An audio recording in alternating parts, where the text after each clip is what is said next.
fired up and passionate about these very issues, about boundaries, about professionalism, about what's considered authentically Jewish, what's considered authentically professional.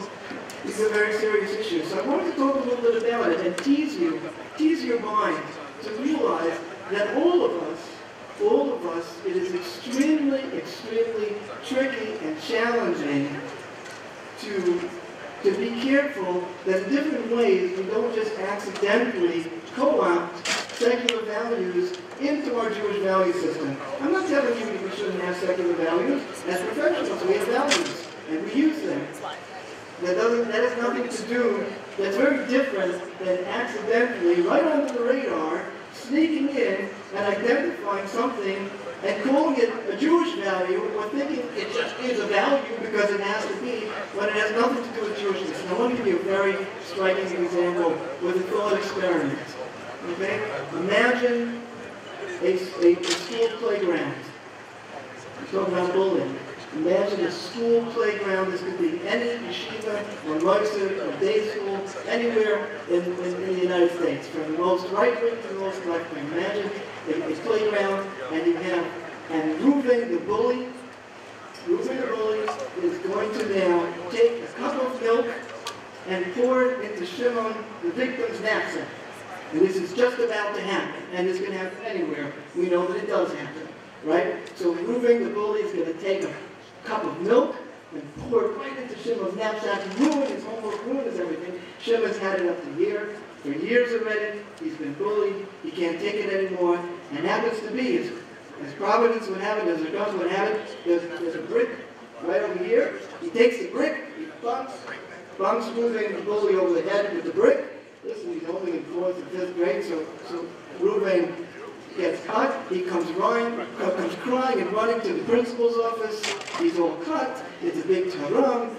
Reuven won't say who hurt him. The kid needs stitches. It's a big deal. There's a whole zakira. There's a Jewish zakira. Who is it? And there's a zero tolerance policy in the school. No one knows what zero tolerance policy means exactly, especially the kids that are getting beat up in the hallways. But there's a zero tolerance policy against violence. So everybody, we have to find out who is the child that caused this poor, innocent Reuven to have a cut in his head. He had to go home. He had to have stitches. It's a terrible, terrible thing. So they have to line up all the kids. The principal, there was a principal, an old-time principal, some of you might, I won't say his name, but some of you might know who he was. And he used to say, I know who did it, and I can find out too. So the principal lines him up and puts pressure that someone should come forth who did this terrible, terrible thing. We have a zero tolerance policy against violence in this school. I know that's nowhere in Chazal, zero tolerance, never heard that before, but okay, it's a very important yeshiva, we have a zero tolerance policy, okay, so after all the pressure and everything, finally, privately, Shimon comes forward later on to the principal and says, I had to do it. I've been beat up all this time, and I had to do it. Principal says, no, 2 wrongs don't make a right. Also, I never heard that in Chazal before, but okay. He says, 2 wrongs don't make a right. Zero tolerance policy. Throw the kid out, suspend him for a week, and everything gets taken care of. There's a couple problems with this, even though I think we can well imagine this story happening in any yeshiva, anywhere. There are no problems with this. Every single act along the way was completely against Chazal. Everything. Okay, let's start with pushing kids to calling other children. That's the children of Moshe. That Moshe holds. Although technically speaking, you can speak Moshe child. He says to pressure children to tell another child is not. He says it's a government unit. That's really a distasteful thing because children don't have the capacity to do it l'shma. And if they're going to tell another kid, they're going to tell it to hurt him. Giving them a bad lesson. Moshe happens to hold that way. Could be other people will hold differently, so I'm not telling you that that is absolutely, blatantly wrong, but that is happens to be where Moshe is one of the evident prophets of our centuries. This is what he says. But that'll happen in any school, we know it. The bigger problem is that it happens to be not very deep in the kosher Mishpat, only Simon Dalit, that other done in Ma'atzmo. We have in the Maskin that if you are about to experience a loss that cannot be prevented otherwise, and monetary loss, not a physical loss. A monetary loss, someone's about to run and steal your thing, and there isn't law enforcement around and you can't protect yourself, you could resort to physical means, necessary physical, brute physical force to detain and stop the person. So the boy was following Shulchan Aruch. Now granted, we don't want yeshivas to deteriorate into vigilantism, and yeshiva has to have their rules. On the other hand, yeshiva owed the boy that he's being protected. He wasn't being protected. I only bring this up to you, not because I'm telling you, therefore, every yeshiva should adopt an anti-bullying policy where the other kids should rise up and hit them over the head. What I'm trying to say is that we so easily and so invisibly co-opt secular values into our idea of what we consider to be justice, and then we call it Torah. So tell me, right? I'm going to give you a Jewish school, they'll say, two wrong come back right.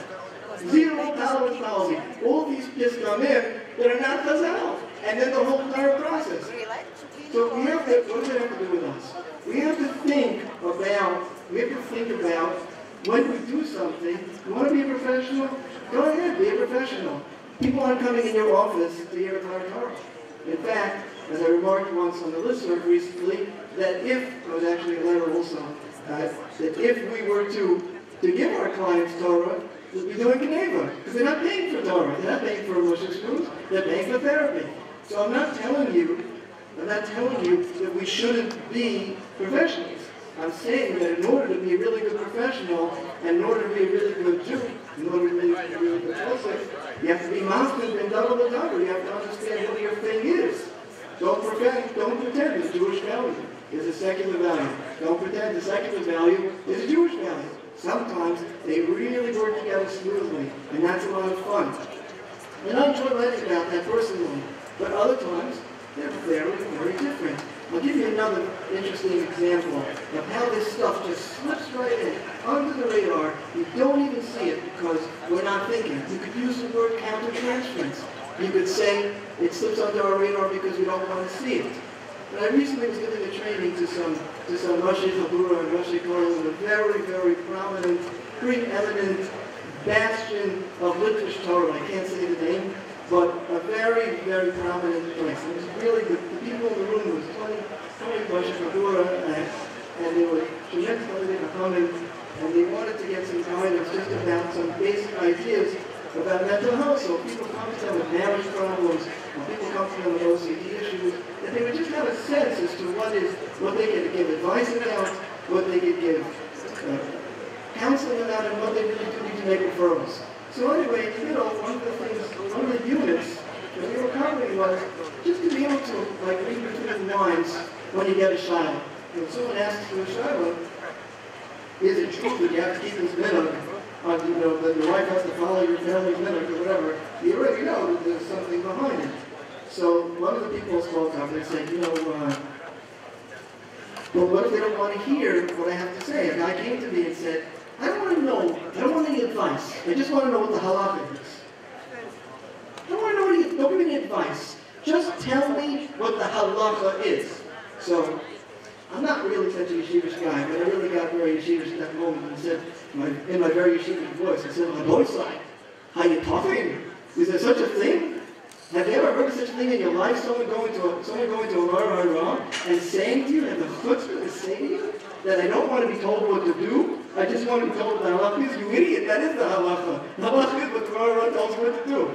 Shulchan Aruch, I always like to think of Shulchan Aruch as like a picture of somebody running. You can take a photograph of somebody running, and you see a slice in time. That's all you see. You do not see the marathon. You do not see the person running. You simply see a slice. Shulchan Aruch, halacha is at that moment in time what was captured on paper. That's not a psak. That's not a hira. Hira is what the Rav tells a person what to do. In fact, people might have been noticing back and forth. Yesterday, there was a comment. Every single thing that my brother and I asked a comment about brachos that we thought was in Shulchan Aruch, we were told exactly the opposite. But the point is that here it is in this bastion of I don't mean to use like labels, and at the same time though the labels help us understand of right-wing yeshiva orthodoxy. It doesn't get more right-wing than that. And this Talmud has the chutzpah to go to his Rebbe and tell him, I don't want any advice.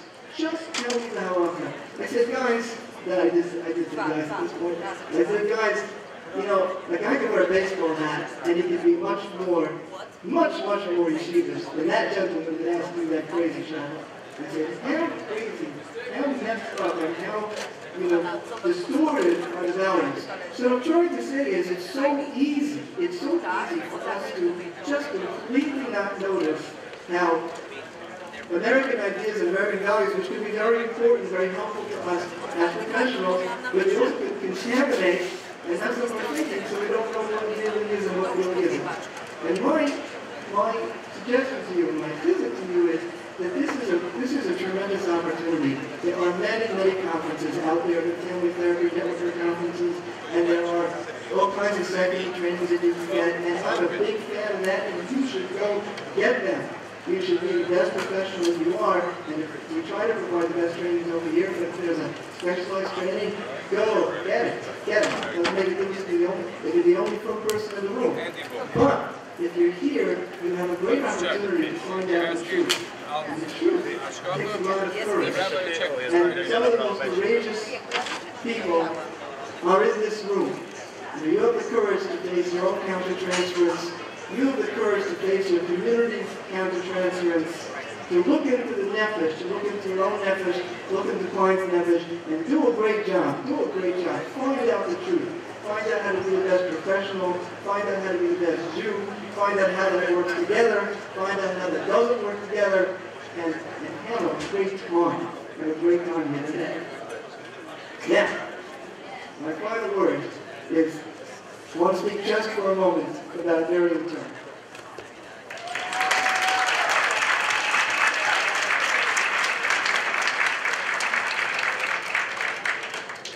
That alone says so much. However, there's something new that you need to understand about Miriam. Miriam is occupying a new position in Nefesh, a newly defined position, which is called Executive Director. Unlike executive directors in many agencies, which is a paid position, Nefesh has a very competent director, Annualzv, we all know well, and we'll appreciate. However, b'li hara, the tremendous growth of Nefesh and all the great work that Miriam has done with programming really requires more than one person.